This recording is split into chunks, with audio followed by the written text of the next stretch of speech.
A University of Pittsburgh student from America goes on a spring break trip to the Dominican Republic with some classmates. Then, in the early morning hours, she's alone on the beach with a man. Then she disappears. No one has been arrested, and the missing student has not been found. Tonight, we try to figure out what happened to Sudiksha Konanki. But first, Charles Vallow, a successful businessman, married Lori Daybell in 2006. They raised their blended family, including 2 adopted children, Tylee Ryan, Lori's daughter from a previous marriage, and Joshua J.J. Vallow. Outwardly, they seemed like a happy couple, but their relationship deteriorated in the late 2010s as Lori became obsessed with doomsday religious beliefs, influenced by doomsday author Chad Daybell. In early 2019, Charles filed for divorce, claiming Lori believed she was a divine figure tasked with preparing for the end of the world. He also alleged she threatened his life. Then on July 11, 2019, Charles was shot and killed by Lori's brother, Alex Cox, who claimed self-defense. No charges were filed at the time. Following Charles' death, Lori moved to Idaho, where Chad Daybell lived. In September of 2019, her children, Tylee and JJ, disappeared. Lori married Chad in November, just weeks after Chad's wife, Tammy Daybell, died under suspicious circumstances. Concerned relatives pushed authorities to investigate, and by June of 2020, Tylee and JJ's remains were found buried on Chad's property. Lori and Chad were arrested and charged with murder. In 2023, Lori was convicted and sentenced to life in prison. And now she is charged with the murder of Charles and is representing herself. And today she was back in court, and we have all the latest. I'm Vinnie Politan. Thank you for joining us tonight here on Closing Arguments. And there's a saying in the legal profession, you may have heard it before, that those who represent themselves have a fool for a client. And would you, ladies and gentlemen, please meet Lori Daybell, representing herself in a murder trial. Wow. Now, she has experience, and she's talked about her experience. My goodness, she's been through trials already. She's been in and out of court literally for years. So I guess she has that firsthand experience of watching the process play out. But there's another saying, you know, like a little bit of knowledge is dangerous. And that's where she is, because in this particular case, she does have some sort of a potential defense in all of this, because we know who literally pulled the trigger, which was her brother, Alex Cox. Being what it is, let's talk about Lori. She gave this interview to Dateline and talked about how she's been, I think, to heaven, hanging with the Lord, and saw that she and Chad have been exonerated. Well, Chad looks pretty excited about it. Like this. So she believes that she's exonerated in the future and has had these visions, that have occurred. So what does that tell us about Lori Daybell? Like, we remember at her trial, when it was time for her to speak, she did this semi-incoherent rant at the end of the case. Her lawyer was very frustrated by the whole process because he just wasn't getting the level of cooperation and input from his client. I think that is really necessary. It's not that she didn't do it, it's just, to put up the type of defense that most defendants get. Well, now, she's not. How would we describe her? Well, we know that she's been in and out of competency at different points of her judicial proceedings, right? She's been deemed incompetent, then deemed competent, incompetent, and then finally competent again.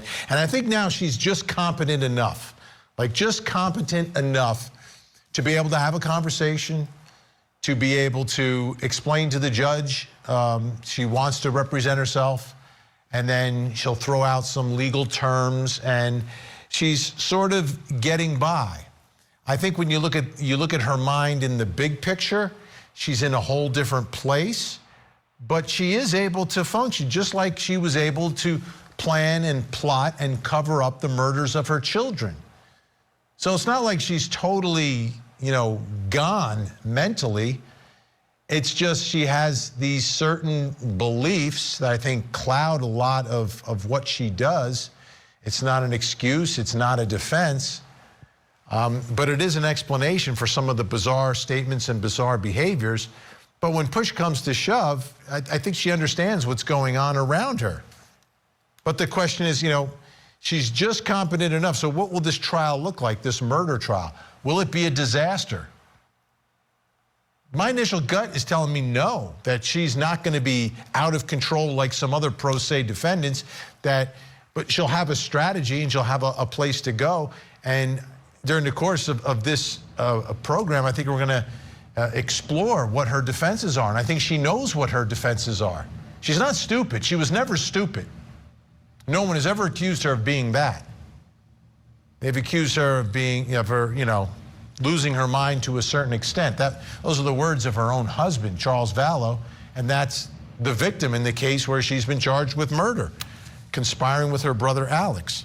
So what is this trial going to look like? How is it going to function? There's rules inside of a courtroom, and the rules have to be adapted when someone who is in custody has chosen to represent himself.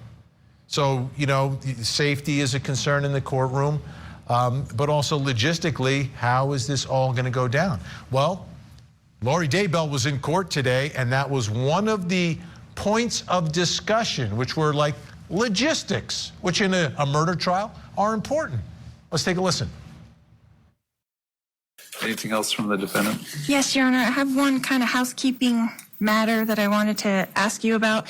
I know that MTSO has some security restraints, the things that I have to wear during trial, and I meant to I wanted to ask about that. As far as, am I going to be able to stand at the podium to talk to witnesses, to question my witnesses and to cross-examine, or am I going to be able to move about with the leg thing and the shock vest and all that? You're going to stick to your table and you can go to the podium. Okay. When you're giving your opening statement and closing argument, you'll stay by the podium. Okay. And if you need to hand a witness an exhibit, your advisory counsel will do that. Okay. Or my paralegal can do that too. Well, is your paralegal going to be present here, designated as your? I guess they can be present. I'd prefer advisory counsel to be the one that approaches witnesses if you need to hand an exhibit or something like that. Okay, so I'm going to be standing there, and if she's sitting here, she's going to come get something from me and go walk it over to the witness and then come back? Correct. Just the logistics of it? And there'll be a table or a cart here that'll have all the exhibits on it within reach of the podium. So. Okay. Working through some of the logistics of trying this case. It's important. You got to know where you got to stand, what you can do, and the shock vest is a big deal. You have a murder defendant who's also a convicted murderer inside the courtroom wandering around. Yes, I get it. It's Lori Daybell, but still, you don't know. So they've got to set some serious parameters here. Let's talk about how this is all going to go down. Let's bring in our think tank. Joining us tonight, former police lieutenant, trial attorney Rick King.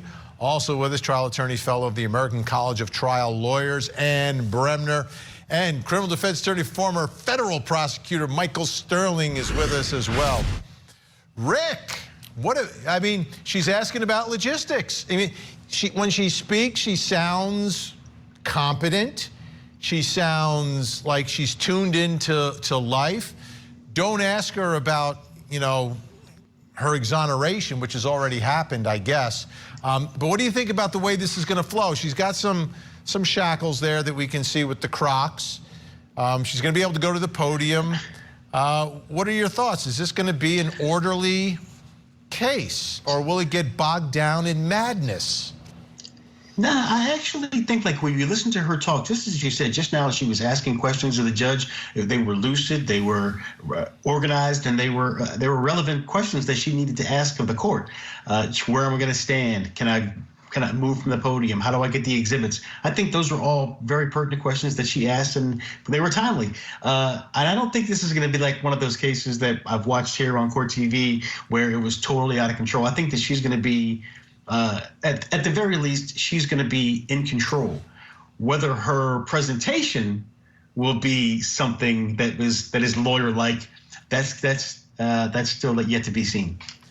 So, Ann Bremner, for the jurors, I mean, I don't know how comfortable they are when, like, the murder defendant is talking to them throughout. I mean, I think it could cut either way. I think, you know, if this takes a couple months, maybe it humanizes her to a certain extent, or it just freaks him out a little bit. Well, especially if he gets too close, if she gets too close to the jury box and you watch everybody just... Well, she's not allowed to leave the podium. She's got to go to that. If she starts approaching there, they're going to hit that shock vest. Somebody, I don't know who keeps the button for that. Who's in charge of that? The judge? Is it the judge? Do we know who usually? I don't know. I mean, Rick would know. That's as important as the person that presses the button when Michael Sterling curses on the air, right? Oh, that never happens. I'm only kidding. No. But okay, Michael, do you expect? Is there any potential advantage she has as being able to speak directly to the jury without being cross-examined? There's the one advantage is that, and I've seen pro se defendants do this before, that you almost get in your testimony without actually being subject to cross-examination. So, and you know, a good judge cuts you off or say, "Hey, it's not evidence." I've seen pro se defendants before sort of sneak in some of their testimony, their thoughts, opinions, feelings, what they would have said if they had stand. Michael, we've got a little problem with your audio. It's cutting in and out a little bit, and we're not getting every single word. And obviously, me and everyone watching wants to get every single word, so we're going to work on that. Let's do this. Let's take a listen to a little bit of Lori Daybell in court today, talking about like lawyer stuff, discovery. Yeah, we received 6 email communications, and they were in a short time frame, not the full time frame. And it seems to me that in the last email ends in kind of a question that was probably answered, and then there's like no more communication. So it doesn't make sense that there's no more. We asked for all of them if they could be provided to us. We don't understand why they're not being provided to us, and what the state is possibly hiding at this point, and they can't just turn it over so that we can go through them. It's been, you know, long over a month since we filed that motion, so we would just like them to please turn over whatever they have left. The body cams were turned over, and they're in like 12-minute increments. There's like 4 different body cams. This was a full 2-hour video that was released by Gilbert Police to the public, and it's online. So I would like that video of the interrogation room, the full 2-hour one, to be turned over to the defense. It's myself and my daughter, Tylee Ryan, and Melanie Gibb. And is that in an interrogation type room? Yeah, it was at the Gilbert Police Station, and I didn't realize we were being filmed that whole time. I didn't know we were being filmed, but we were being filmed in that room. And are you familiar with a video in a room? Yes, that's what we have disclosed. Is an interview of And you're saying you don't have it? defendant, her daughter, and another. And you're saying you haven't gotten that? They have given 4 about 12-minute body cam videos of the policemen's body cams that were in the room with us, and they go in and out of the room at different times. So there's different body cams. They're all mixed up. It's not the full entire one, and my understanding is that the full entire 2-hour interrogation room video from the ceiling is available online, but I don't have it in discovery. Have you seen this, or someone told you that there's this video? My mitigator showed me part of that video, yes, with my previous team. That's how I know about it. Otherwise, I wouldn't know about it. She said, "Do you know this is online?" I didn't have any idea. And you're sure it's the Gilbert PD on that date? Correct. All right, I'll ask the state to follow up with Gilbert on that. We will, Your Honor. If that is out there, obviously it should have been disclosed. So here she is arguing about videos. It sounds a little bit like the Karen Reed case. This is like Lori Daybell's Sallyport video that she's looking for. Where is it? Now, we don't have that video. We do have, though, the same body cam videos that she has. Here's a piece of what she was talking about. So yesterday, I got in an argument with my husband on the phone, and he was in Texas working, and I found some stuff that he'd been doing, so he was really defensive. And so I took the kids. We spent the night in a hotel because I knew he was coming home. And so this morning, when I took my son to school, which he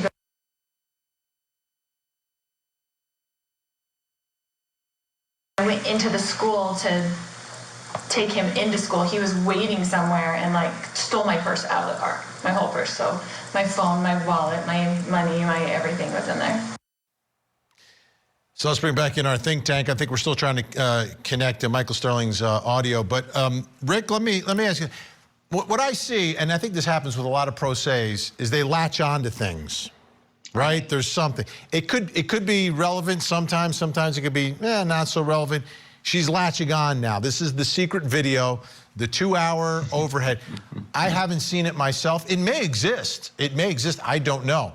But she has no way of proving that it exists, does she? Because she's locked up. She can't just log on and find it on a computer somewhere. So she's at a very big disadvantage here if she's trying to get her hands on something that may or may not exist. Like, you got to prove it exists, I guess. Right, and then more than that, so she has what you have. She has those 4 segmented videos of the body cam, which in theory should cover the entire time anyway. But it's this thing that's out there that I think I need, that she, like you said, she's latching onto, and it's those things that get kind of like bogged down in the mud.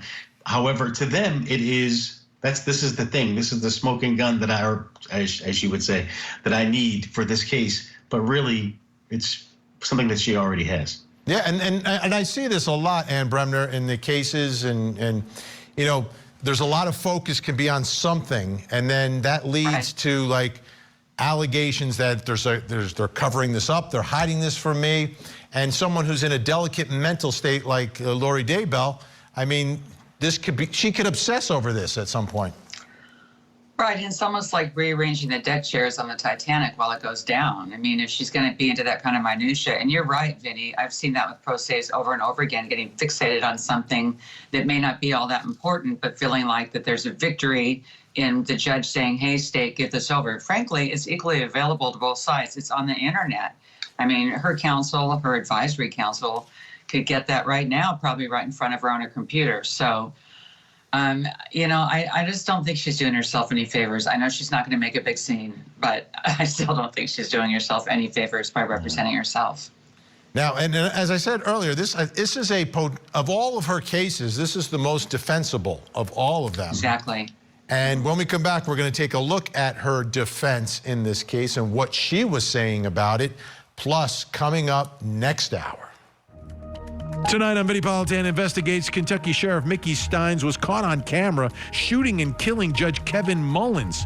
But the sheriff is going to trial. And tonight, the sheriff's lawyer joins us live for the hour as we investigate the defense of Sheriff Mickey Steins.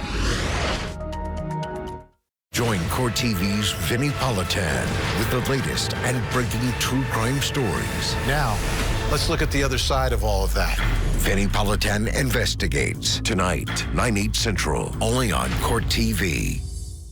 There were no Ring cameras. There were no cell phones to ping off locations. There was one critical witness that was never called.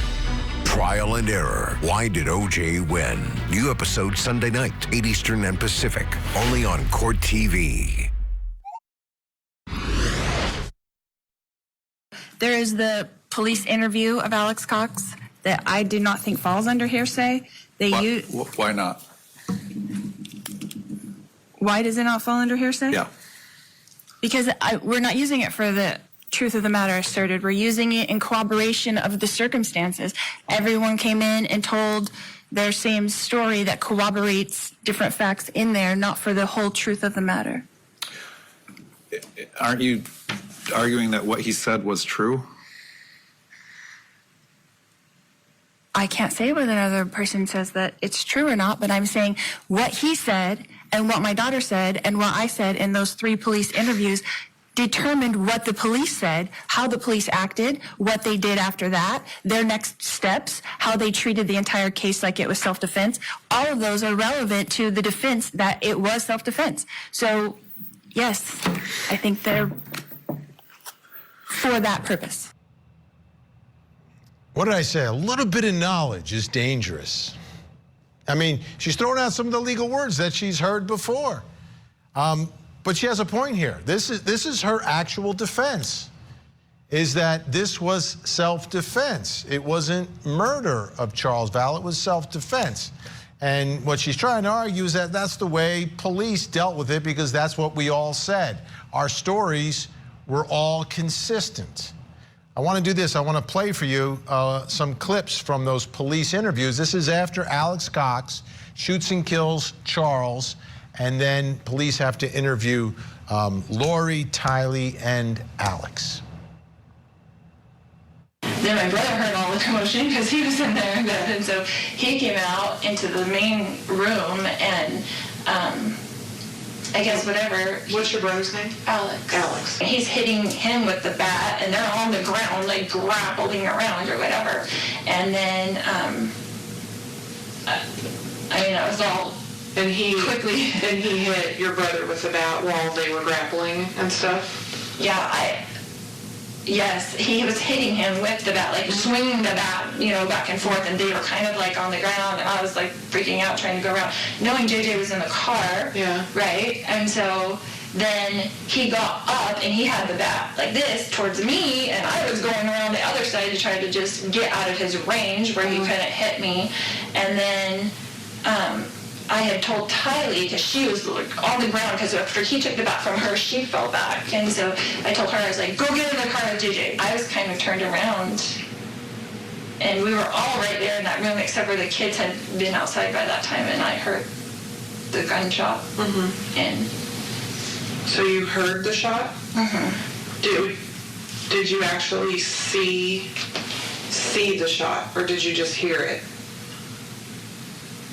I had gone around to the kitchen to get away from him, and so back around. So I don't know if he went in the house. I didn't, so I'm at a little bit of a disadvantage. Yeah, so I didn't see the shot. I heard it, and then I came back around and I saw that he was on the ground. I fell to the ground, and then my uncle kind of like, I saw him take a step back, so my uncle, I think, grabbed him and kind of took him back so he couldn't like do anything. You saw your stepdad like take a step back? Take a step back, because he was really close to begin with, and then and so my mom said to go with JJ, and so I ran out the door. Eventually, my mom came out, and then we left from there. Okay. Yeah. Do you know what happened inside of the house? Has your mom kind of explained it all to you? I just kind of asked her, like, because I heard a noise, which I know what it was now, but it sounded like, because I knew that the basement I was in there, it sounded like someone, like, took it and hit it really hard against the floor. Okay. And so I was kind of like Al's okay, right? Because that's my uncle. So I just wanted to make sure that, like, my stepdad didn't do anything to my uncle. You had said earlier that he had the bat. Yep. And he asked, like, what are you going to do about it? Yeah. And you had already told him to put the bat down, and then he just came at you, and you shot him. Yep. Okay. And you're thinking a couple times? It was more than one shot. You fire a couple times. Yep. You don't know where they're at. They're gone. They're gone. What happened right after that? Right after that, I went to the kitchen and rinsed my hands off because I had blood on the back of my head. And then I went back into the room and put the gun down and grabbed my phone, and then went back into the kitchen and called 911. You know, in a vacuum, there's like a viable defense, it seems here.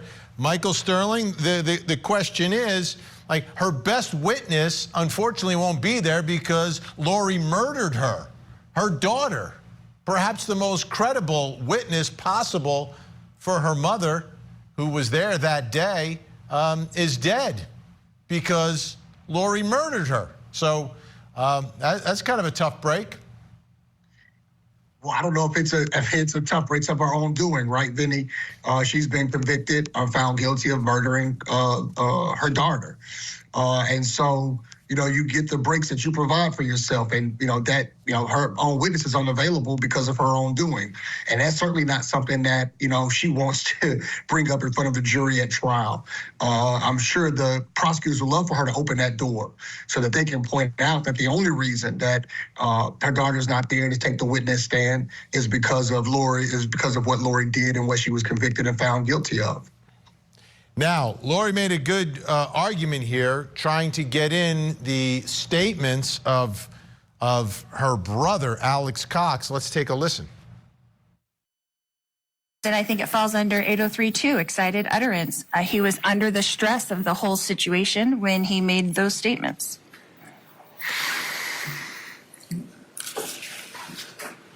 What was his demeanor when he made those statements? Upset. What's the specific statement? I shot my brother-in-law in self-defense. I got hit in the head with a bat. There was an altercation. I don't know what all the statements are, but... How long after the incident did he make these statements? Immediately after, as far as I know. Let's take a listen to some body cam video, and then let's discuss whether or not Alex Cox's statements about what happened that day should be put in front of the jury here. Let's take a look. I turned around and he hit me in the back of the head with a bat. So I went to my room and got my gun that I was carrying. You went to your room, meaning the room you're staying in? Yeah. Okay, and you brought a gun with you? Yes. Do you always bring a gun? I have a concealed carry always. Okay. Just to be safe. Hi, who are you? Okay, just stand over there for just a second, guys.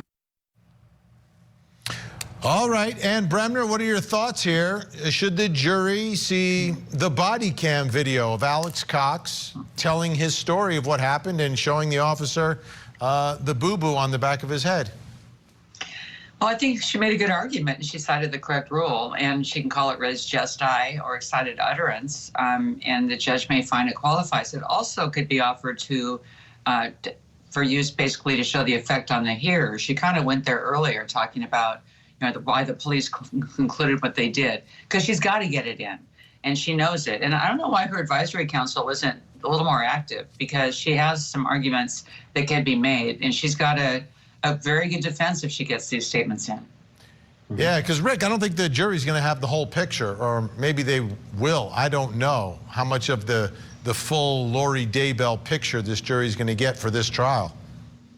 Yeah, they're going to need, this is the picture that they need. They need those statements to come in, because that sets the tone for everything else. And Ann was right. Earlier, she kind of made the argument for effect on the listener. However, she didn't know the right words to get it there. I don't think the excited utterance works, because it's far removed from the act. If he's running out of the house, like, hey, I shot him, and he's animated about it, then you have a better argument. This appears to be long after the fact. He's seated down, he's apart from the incident, and he's just telling his story to the police. I don't think that will qualify. However, she had a better chance with the effect on the listener argument. And Michael, I mean, she can testify too. Absolutely, Vinny. She could take the stand and testify. Earlier, when my volume had cut off, what I was saying was one of the few benefits I've seen from a pro se defendant representing themselves is a lot of times they can get their own testimony in their closing argument without actually taking a witness stand and subjecting themselves to cross-examination. A good judge will stop it, but I've certainly seen that in pro se cases where they can say, I didn't do that, or I didn't do this, or this never happened, and they're really getting testimony in through closing arguments. And so she can take the witness stand, subject herself to cross-examination. And then the question becomes, because she's not a skilled attorney, Vinny, if she opens the door to anything, and a good prosecutor is going to know what to do, she opens the door to anything, these other convictions can come in. The one thing we've always said about this particular case, is that everyone that was there that day, except for Lori Daybell, they're all dead. Everybody's dead. Right. Should the jury know that? Will they know that? that everyone's dead. Like little JJ's dead. Tylee is dead. Alex Cox is dead. Charles Vallow is dead. There were 5 people there that day. 4 of them are dead. The only one who's not dead is the one who's on trial for murder. Right. I don't know how you don't have that in front of the jury. What are you going to explain? They're unavailable? You know, all of the other people are unavailable. I don't know how. It's just a fiction. And the jurors are certainly going to wonder where they all go, including her own daughter. That was her daughter that was there and was the best witness. And this judge seems to be pretty giving her latitude, you know, frankly, as you do with pro ses, as it happens. So I think that he'll try in some ways to kind of insulate this whole they're all dead thing to make sure that she doesn't have too much prejudice from those facts, even though these were of her own doing, at least with her daughter. Yeah, the sense I get from this judge, which is the sense I always want from a judge, confidence. At ease on the bench, knows what they're doing. So I think that's what we have for this case. We don't get it in every trial. I'm not going to point any fingers at any of the cases, but we've seen it. We don't get it in every trial. Okay, Think Tank staying with us. When we come back, this big story coming out of the Dominican Republic. A college student from the University of Pittsburgh disappeared. Very suspicious circumstances. What happened?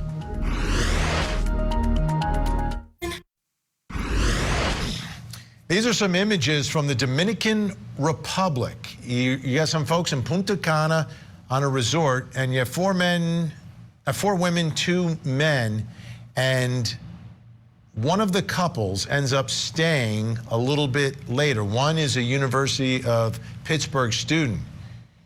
She ends up disappearing. We don't know where she is. Her name is Sudiksha Konanki from the University of Pittsburgh is missing in the Dominican Republic. A lot of folks are wondering what happened, what are the circumstances surrounding all this. It's kind of scary, it's sad, it's tragic all at once. And here to walk us through this story is Court TV field reporter Cody Thomas. All right, Cody, let's zero in now on the investigation. What exactly is going on right now?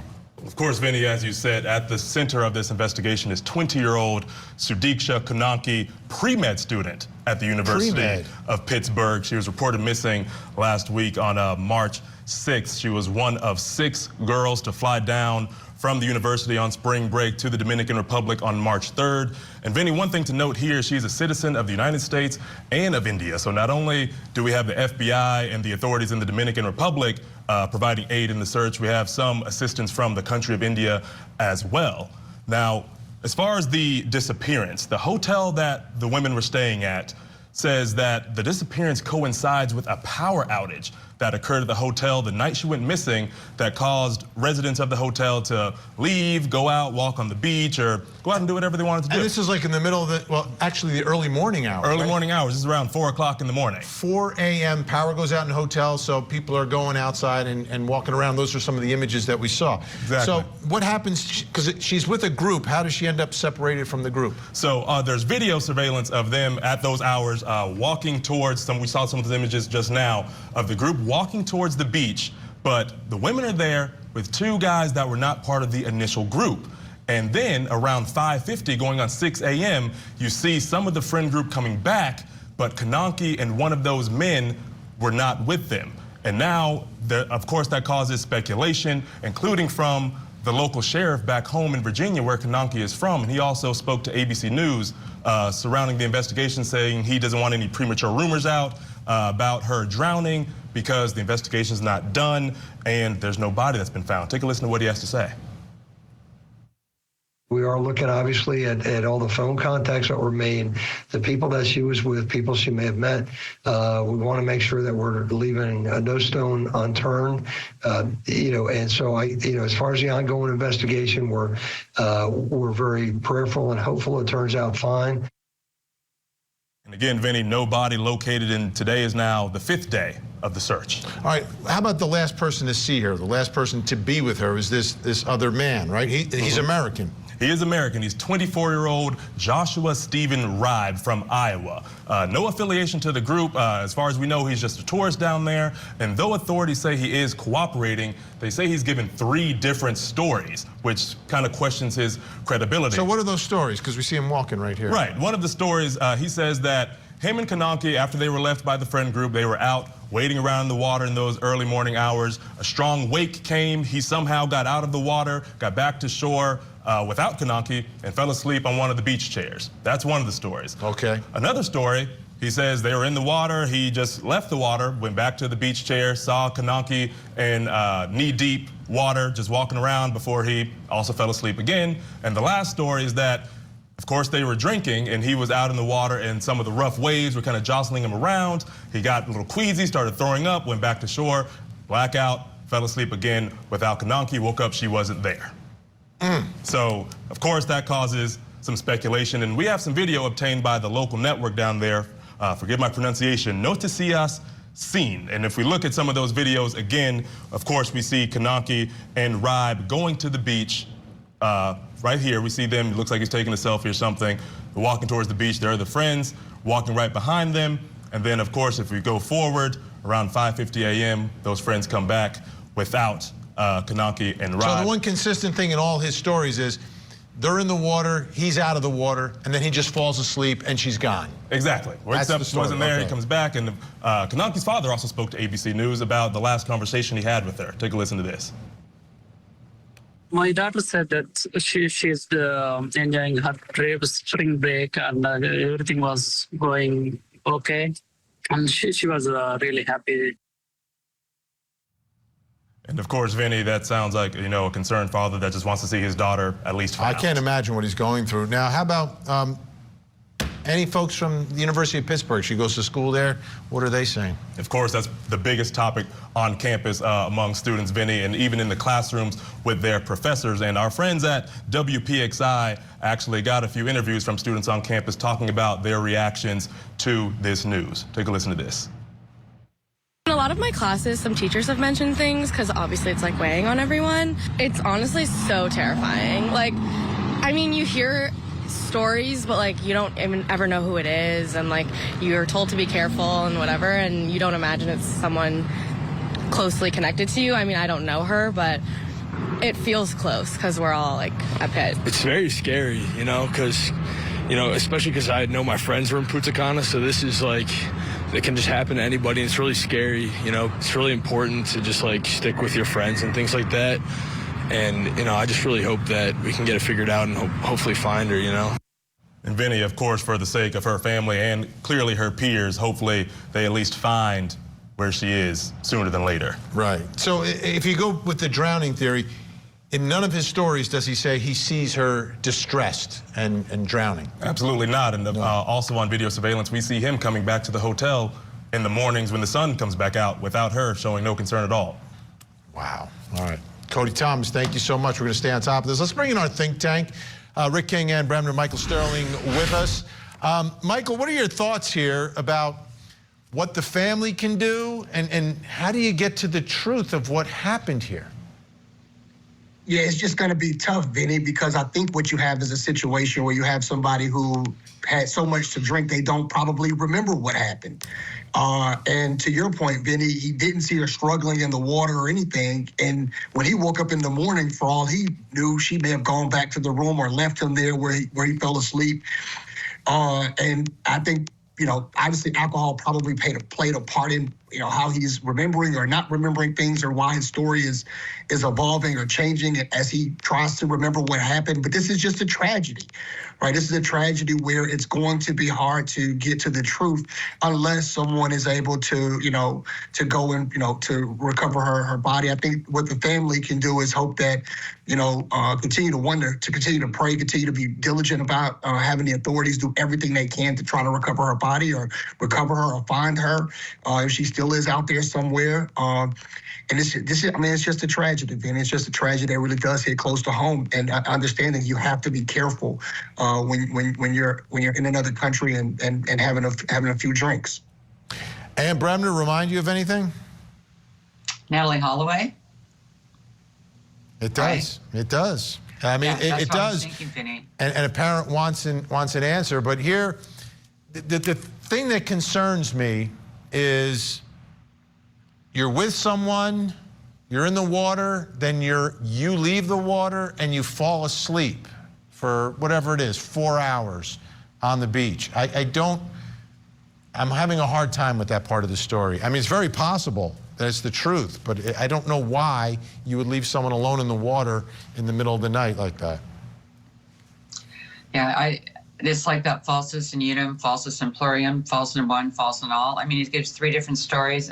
Maybe I'm just too much of an old prosecutor, but I think something very bad happened, and he's obviously trying to cover that up, and he just falls asleep each time, and she's in the water each time.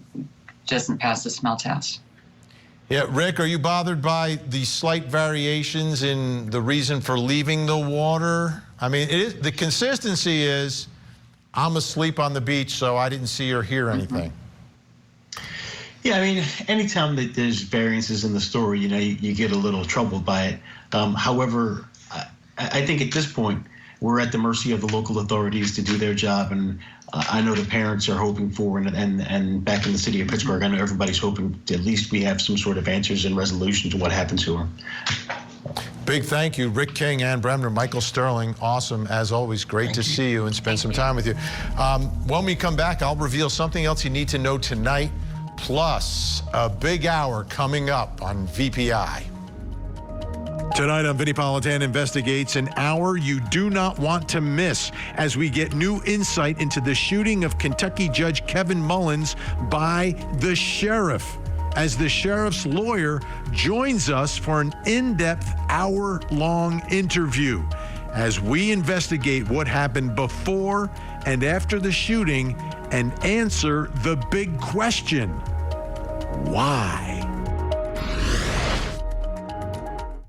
Join Court TV's Vinnie Politan with the latest and breaking true crime stories. Now, let's look at the other side of all of that. Vinnie Politan Investigates, coming up next, only on Court TV. Doomsday Cult mom is now lawyer Lori. She's representing herself. On charges of conspiring to murder her 4th husband. She said, I can murder you now. The Cult Mom Conspiracy Trial. Live coverage coming soon, only on Court TV.